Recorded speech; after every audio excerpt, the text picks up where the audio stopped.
Coucou les amis, c'est Sandra, j'espère que vous allez bien aujourd'hui, j'espère que vous êtes en pleine forme. Petite vidéo aujourd'hui pour vous dire que c'est bientôt les vacances. Alors les vacances, quand on est un grand lecteur, c'est le moment où on va choisir, juste avant les vacances, on va choisir les bouquins qu'on va emporter en vacances. Alors ça peut être des bouquins papier, si on a la place dans sa valise, et puis de plus en plus des livres numériques. Donc vous avez énormément de chance parce que tous mes livres sont en version papier et en version numérique. Et voilà ma pile en fait, la pile de livres que j'ai écrits depuis 2011, donc à peu près... à un moment, c'était un livre par an, et puis après, j'ai diminué mon rythme. Donc, je voulais vous présenter mes bébés de papier. Voilà, le premier que je vous présente, c'est À l'eau de rose et de vaisselle. C'est une romance.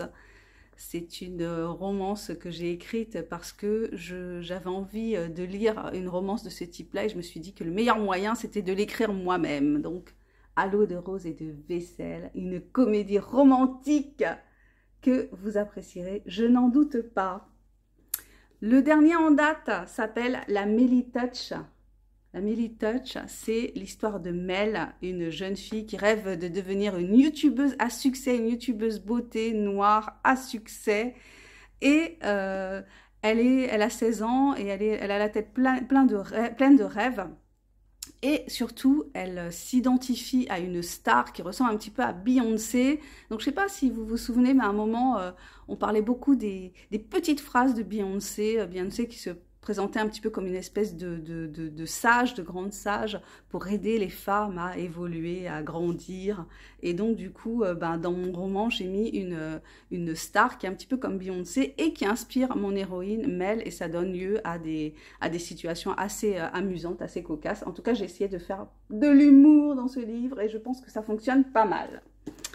Mon premier roman, mon premier bébé de papier, SOS Flemmard, que j'ai mis 3 ans à écrire, et dans lequel j'ai mis beaucoup de moi, beaucoup des gens que je côtoie, de membres de ma famille, qui savent même pas ou qui se sont même pas rendus compte qu'ils étaient une source d'inspiration.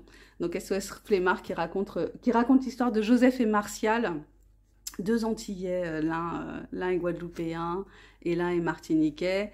Et l'autre est martiniquais, et puis ce sont 2 adolescents qui sont colocataires et qui vont évoluer ensemble dans ce roman, se confronter au monde du travail, à la dureté du monde du travail, qui ne ressemble pas du tout à ce qu'ils avaient imaginé, et l'un s'y fait, l'autre ne s'y fait pas, et a toujours la tête farcie de rêves, et puis c'est quelqu'un qui est très pétillant, donc c'est Joseph, et qui est extrêmement séducteur, dragueur. Voilà, donc si vous avez envie de découvrir mon premier roman, c'est celui-là, c'est SOS Flemmard. Recueil de nouvelles de l'autre côté de l'écran, recueil de nouvelles fantastiques. Donc si vous aimez les nouvelles, pour mes nouvelles, je me suis inspirée beaucoup de 2 auteurs que j'aime beaucoup, qui sont de grands auteurs de nouvelles. Donc Guy de Maupassant et puis Richard Matheson qui a écrit, pour vous donner, ça va vous dire quelque chose, Je suis une légende. Et puis beaucoup, il a écrit énormément de nouvelles qui ont inspiré, pour ceux qui se souviennent de ça, beaucoup d'épisodes de la 4e dimension. Voilà, donc la base de la nouvelle, moi je trouve fascinante son écriture, et puis Maupassant, les nouvelles de Maupassant. Si ça vous intéresse, sur cette chaîne, j'ai fait une lecture de Sur l'eau de Maupassant, qui est une nouvelle qui est terrible, qui scotche. Même quand je la lisais, j'avais la trouille. Donc voilà, moi, mes 2 recueils de nouvelles, c'est ça. De l'autre côté de l'écran, de Sandra Ganval. Et Il était une fois une horrible princesse. Autre œuvre. On a toujours besoin d'une blonde sexy en bikini pour vendre une machine à laver. Un récit très très sombre, un thriller psychologique qui m'a été inspiré par des histoires assez glauques, comme celle du monsieur, du gars en Allemagne qui avait séquestré sa fille pendant 24 ans. Il lui avait fait plusieurs enfants. C'est une histoire assez sordide, assez horrible.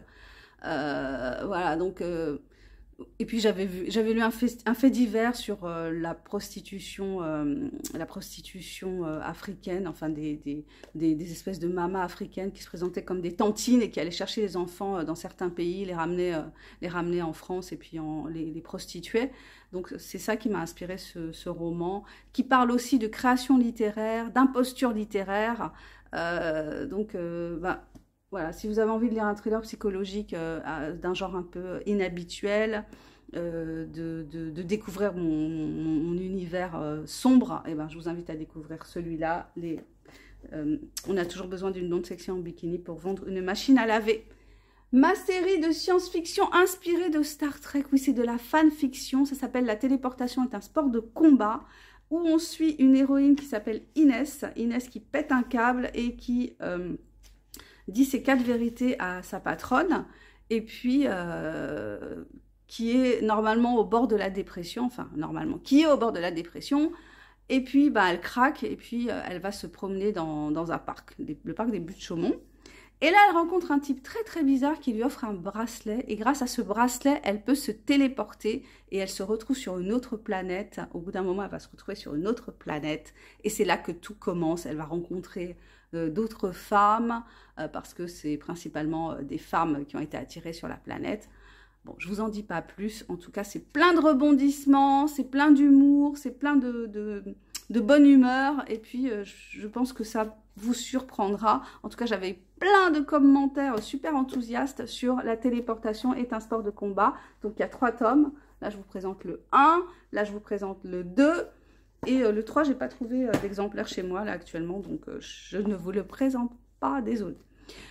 Et puis, encore une comédie romantique, les tablettes de chocolat du Père Noël. Bon, c'est pas vraiment la saison, mais en tout cas, ce sont des tablettes qui ne fondent pas dans la main, qui ne fondent pas dans la bouche, mais qui vous donneront beaucoup de joie, beaucoup de... Enfin, vous avez passé un super moment avec mes héroïnes.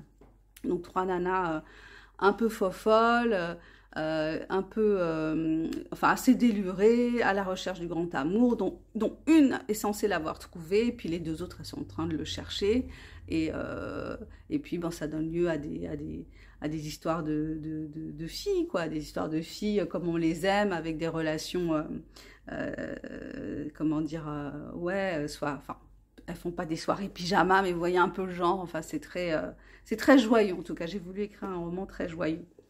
Ok, bah voilà, j'avais envie de vous présenter mes bouquins aujourd'hui. J'espère vous avoir donné envie de découvrir mon univers littéraire. Donc comme j'ai dit, je fais des expériences littéraires. Quand j'ai envie de tenter dans un genre, ben, j'essaye, je vois ce que ça donne, je vois les retours. Bon, en tout cas, je me suis fait plaisir. Voilà, l'écriture pour moi, c'est une façon de me faire plaisir, de me challenger. Je me présente pour ceux qui ne me connaissent pas, donc je suis Sandra Ganneval, écrivaine indépendante. Sur cette chaîne, je partage avec vous ce que j'ai envie de partager. Je partage mon univers d'écrivain, mon univers d'auteur. Je vous parle de l'actualité telle que je la ressens. Je vous propose des formations. Vous avez les liens juste en dessous de la vidéo pour découvrir mes formations.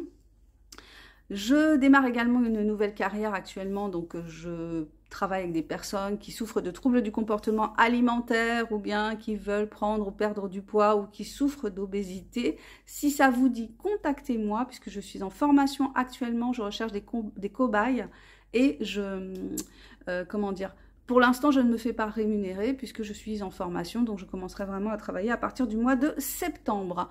Voilà, je vous ai dit tout ce que j'avais à vous dire. Je vous souhaite une super journée. Prenez soin de vous, prenez soin de votre mental et on se retrouve tout bientôt pour un prochain partage. Bye bye!